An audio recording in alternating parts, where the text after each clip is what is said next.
አካዳሚ ነው። የተለያዩ የአማርኛና የእንግሊዝኛ ቋንቋ ትምህርቶችን የምታገኙበት የዩቲዩብ ቻናል ነው። ቻናሉን ሰብስክራይብ በማድረግ እንድትጀምሩ ጋብዛችኋለሁ። በቀጥታ መማር የምትፈልጉ ደግሞ ከዚህ ጋር ባስቀመጥኩላችሁ የስልክ አድራሻ ብትደውሉ ይደርሰኛል ማለት ነው። በ0935708018 ብትደውሉ በማንኛውም የሶሻል ሚዲያ አማራጭ በምትፈልጉት ትምህርቱን እየሰጠን እንገኛለን ማለት ነው። እንግዲህ ንጋት አካዳሚ ነው።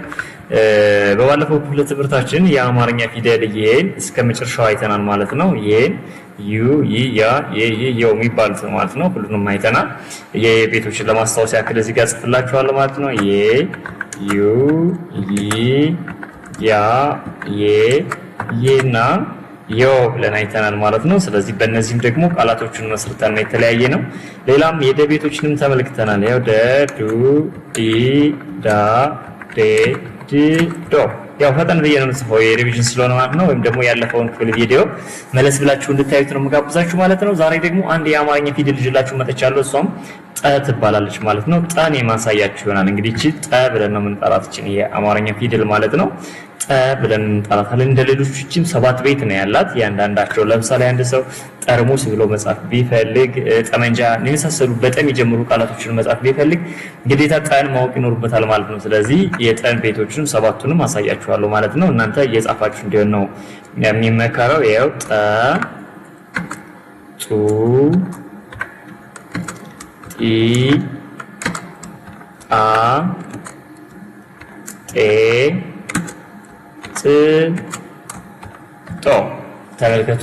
እነዚህ ያው ጠ ጡ ኦ ሶሪ እዚህ ጋር ጦ እዚህ ጋር ጦ ተመልከቱ። ያው በዚህ መልኩ ነው የምትጻፈው ማለት ነው።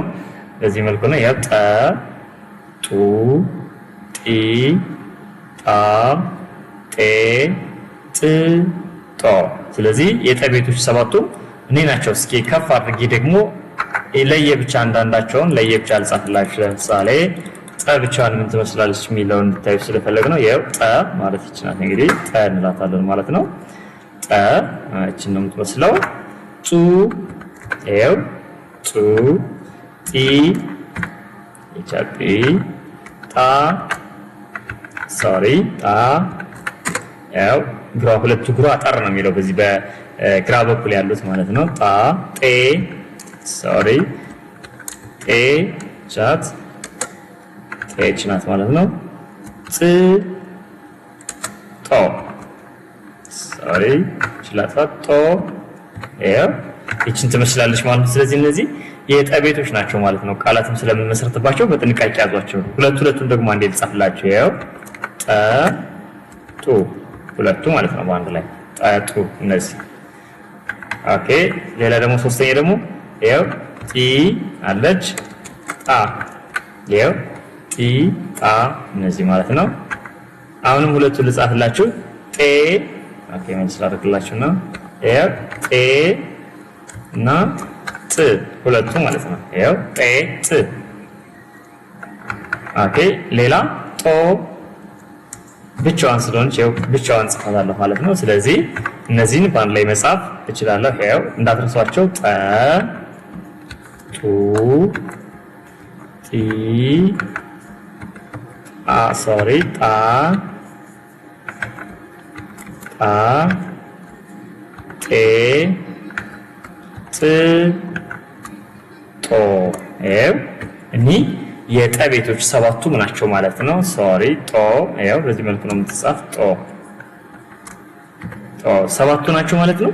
ከዚህ ቀጥለን ደግሞ የምንመለከተው በእነዚህ በጠ ቤቶች ቃላቶችን እንዴት እንመሰርታለን ነው። ፈጠን ብዬ ነው መሰርትላችሁ። እዚህ ጋር ለምሳሌ በጠ ቤት ያው ጠ ይችላል እንግዲህ እዚህ ጋር ማለት ነው።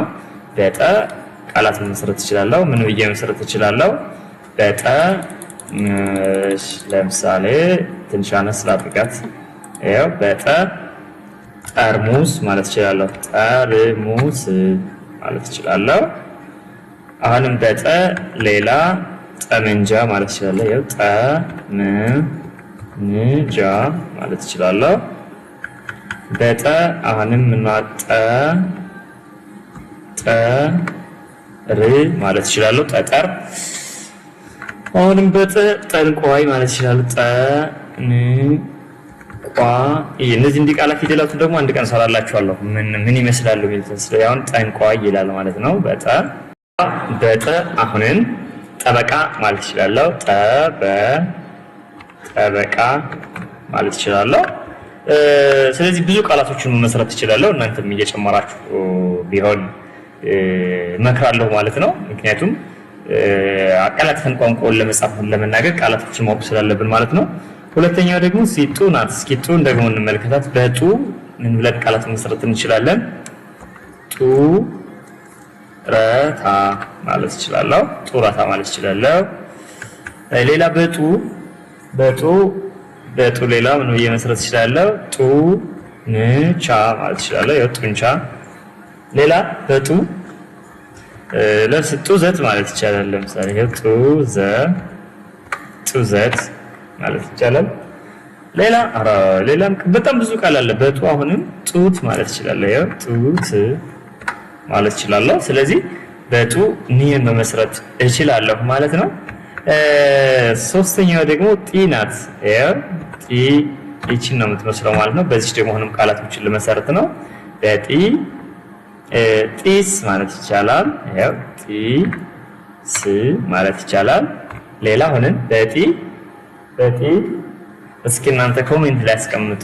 ጢም ማለት ይቻላል። እዚህ ጋር ጢም ማለት ይቻላል።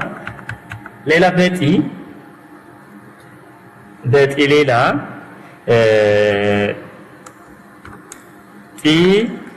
ጢሞ ማለት ይችላል ማለት ነው። ሌላ አሁንም በጢ ያው ጢሞቴዎስ ማለት ይችላል። ስለዚህ በጢ እነዚህን ቃላቶች መሰረቱ ማለት ነው። አራተኛው ደግሞ ጣ ናት። ጣ ማለት ይችላል። ጣ ያው በጣ ያው ጣት ማለት ይችላል። ጣት። ሌላ በጣ ምን ማለት ይችላል? አዝማ ማለት ይችላል።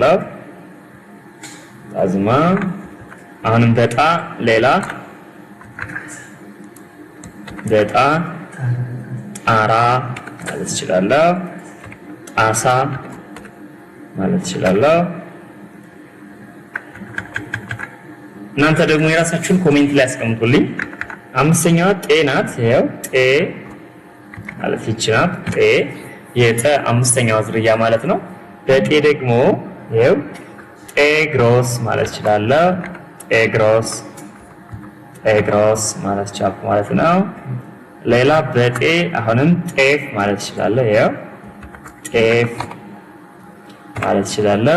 ሌላ ጤዛ ማለት ይችላል። ያው ጤዛ ማለት ይችላል። አሁንም በጤ ሌላ ጤና ማለት ይችላል። ያው ጤና ማለት ይችላል። ስለዚህ እነዚህ በጤ የመሰረትኳቸው ቃላቶች ናቸው። ያው ጤግሮስ፣ ጤፍ፣ ጤዛ፣ ጤናና ሌሎችም እናንተ ደግሞ ተጨምሩበታላችሁ ማለት ነው። ሌላኛው ስድስተኛ የጠ ዝርያ ደግሞ ጥ ናት። ጥ ማለት ይችላል። እንግዲህ ጻፍ ብዙ አታስቸግርም። በጥ ይሄው ጥረት ማለት ይችላል። ጥረት። ጥጥ ማለት ይችላል። ጥጥ ልብስ የሚሰራበት ማለት ነው። ይሄው ጥጥ ማለት ይችላል። ሌላ ጥርስ፣ ይሄው ጥርስ ማለት ይችላል። ሌላ በጥ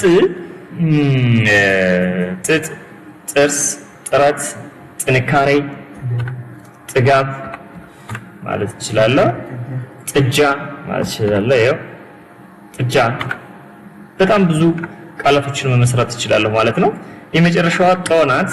በጦ ደግሞ ጦ ያው እንግዲህ ጦ ምን ላትች ናት። ከለሯን ተመሳሳይ ያደርግላችሁ ከሌሎች ጋር። ያው በጦ ደግሞ አንደኛ ጦጣ እየመሰረት ይችላል። ያው ጦጣ ማለት ይችላል። ጦማር ማለት ይችላል። ያው ጦማር ማለት ይችላል። ሌላውንም ጦሲኝ ማለት ይችላል። ያው ጦሲኝ። ሌላ እስኪ ጨምሩ እስኪ አንድ ጦሲኝ። ሌላ ጦቢላ ማለት እችላለሁ። ትርጉም ማለት ነው። ጦቢላ ማለት እችላለሁ ማለት ነው። ስለዚህ